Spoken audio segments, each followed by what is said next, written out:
Ayoko, master, mukhang tanga. Alisin mo na yan, mukhang tanga. Hindi naman ako payag na mukhang tanga yung ano ko, yung motor. So, kahit pa paano, kaya nga tayo maraming light option. Isa sa mga kino-consider natin, yung overall aesthetic nung bike. So, yan, fit muna nila master yung kung anong lights ang uubra. So, yan, sa mga naghahanap din ng Vespa bracket. So, lagay namin dyan yung boat nung bracket na ginamit dyan sa fender, tsaka yung, yan, yung para sa ano, para sa handlebars. Lagay namin dyan sa comment section tsaka description kung saan nyo pwede ma-check out. Ngayon ng ano, magsukat kami ngayon ng lights na tingin kong babagay din naman dito. Hindi lang tayo basta kabit, consider din natin yung aesthetic. O yan, naglalabas sila ng iba-ibang option. Sukat natin. O, X1 GTS, isa sa mga pinakamalaki nating pwede ikabit dyan. Ayoko, master, mukhang tanga. Ayoko. Alisin mo na yan, mukhang tanga. Yung ano nga, GT. Meron naman na ako nito eh.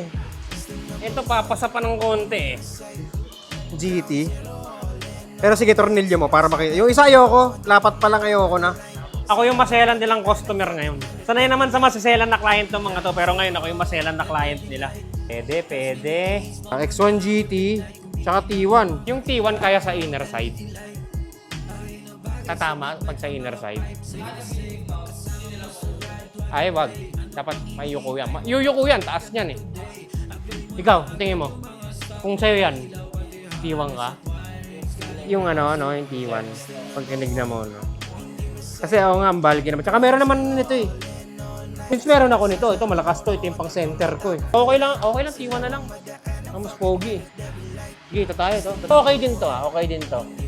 Nga lang eh, wala eh. Para sa akin, mas pogi yung T1.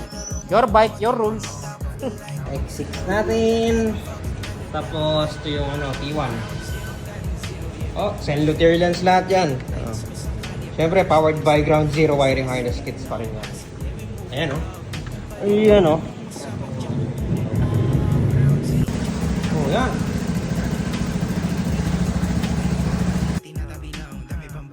Ilalabas, lalong lumalakas sa mga ilo. Lahat na sisilaw kasi sigurado sa ground zero.